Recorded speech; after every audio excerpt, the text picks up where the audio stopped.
J'avais très peur de prendre la parole en public lorsque j'étais au collège. Tout comme toi actuellement qui me regarde et qui a peur de prendre la parole en public. Et je vous assure, mon cher, si tu as ce problème-là, tu vas passer à côté de plusieurs opportunités. On est dans un monde où les gens communiquent.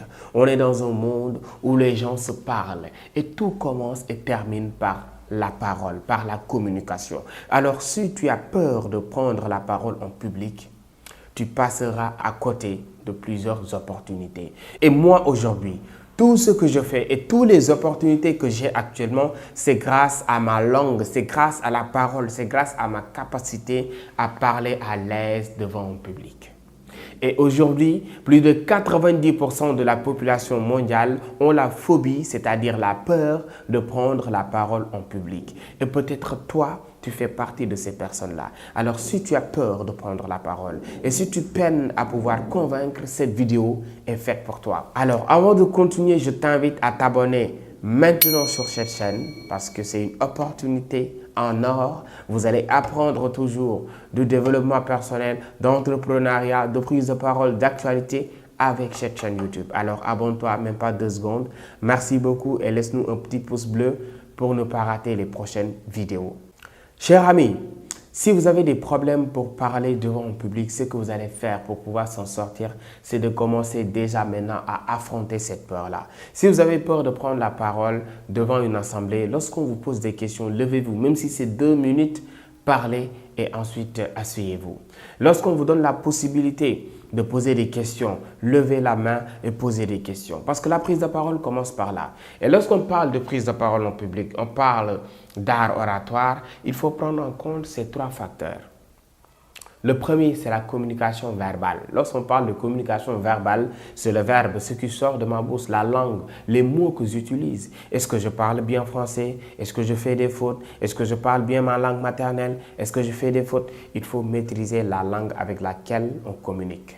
Si vous êtes un bon communicant et que vous n'êtes pas à l'aise avec la langue avec laquelle vous devez communiquer, ce sera un problème.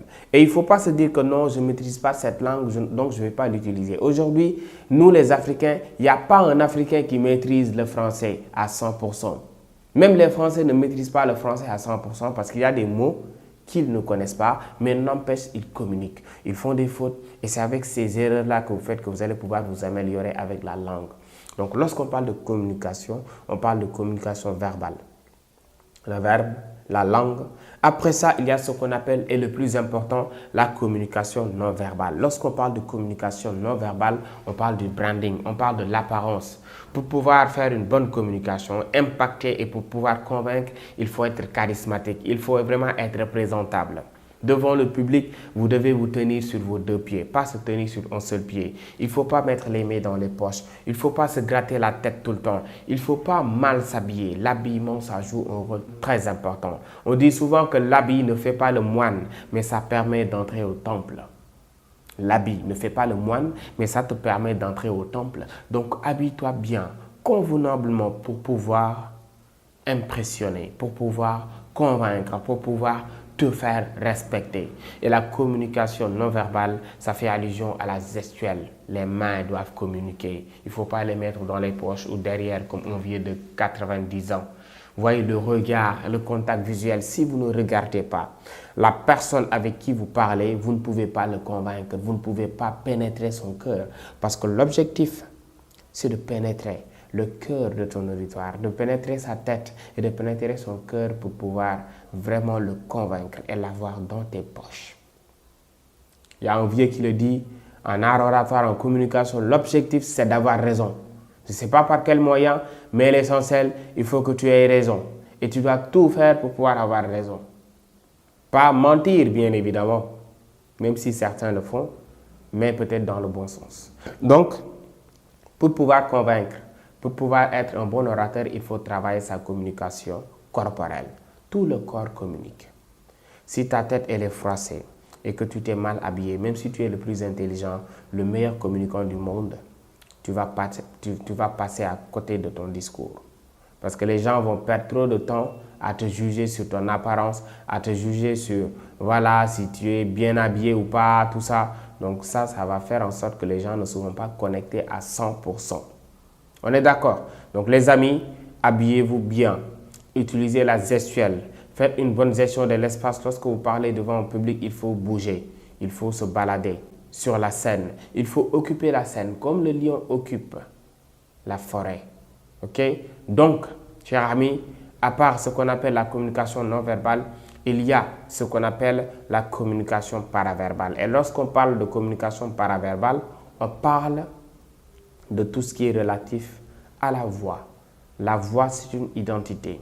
Aujourd'hui, lorsque vous avez, par exemple, je prends l'exemple de votre meilleur ami, il ne suffit pas de le voir pour savoir qu'il est là. Il suffit d'entendre sa voix et là, vous vous dites que ah, là, c'est la voix de ma meilleure amie. Donc là, vous allez le reconnaître. La voix, c'est une identité. C'est comme ta carte d'identité. Ça te définit. Donc, lorsque tu es un leader, tu veux vraiment imposer, il faut travailler ta voix. Il ne faut pas parler comme un gamin. Qu'on te dit à chaque fois, répète, on n'entend pas, tu parles doucement. Voilà, ta voix, elle est vraiment pas trop pesante. Il faut travailler sa voix pour pouvoir impacter, pour pouvoir vraiment montrer que tu es là et donner de l'énergie positive. Mais tu es là, présente-toi, tu dis, ouais, bonjour la salle, moi je m'appelle Mohamed Moustapha Diop et c'est un plaisir d'être là aujourd'hui. Tu n'es pas un gamin, mon ami. Bonjour la famille, j'espère que vous allez bien. C'est Mohamed Moustapha Diop, entrepreneur, coach en art oratoire et développement personnel. Là, tu es en train de te présenter.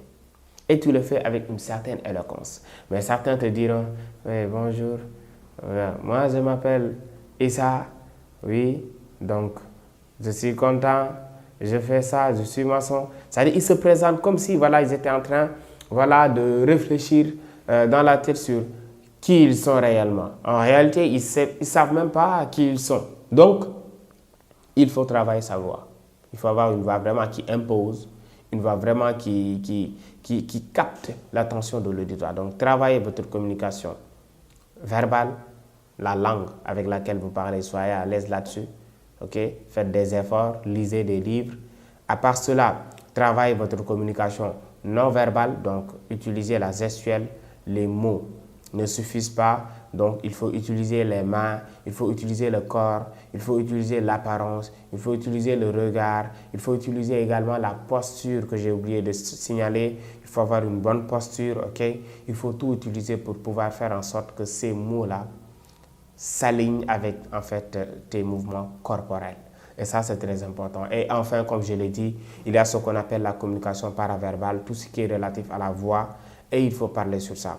Raison pour laquelle nous, en tant que coach, avec plus de 6 ans, je dirais même 7 ans, cette année, ça va faire plus de 7 ans qu'on forme des gens. On a eu à former plus de 1500 personnes sur l'art oratoire, le développement personnel.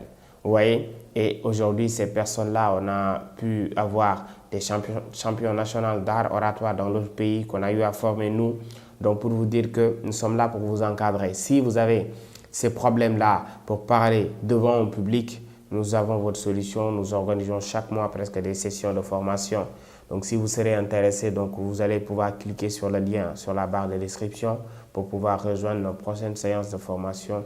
Vraiment, donc il faut toujours se former, toujours apprendre, ok? Ne pas se limiter sur certaines compétences. Tu sais manier l'ordinateur, d'accord, mais est-ce que tu sais vendre ce que tu sais faire? Et pour pouvoir vendre ce que tu sais faire, il faut pouvoir parler devant les gens, pouvoir les convaincre de devenir de futurs clients. Donc, nous allons vous accompagner à pouvoir parler de vous et parler de votre structure. Parce qu'un entrepreneur qui n'a pas la possibilité de parler de lui, qui ne sait pas parler de sa structure, il ne pourra pas vendre sa structure. Donc apprenez à parler en public, formez-vous et armez-vous de science jusqu'aux dents. Et n'oubliez surtout pas le plus important, abonnez-vous. Merci beaucoup.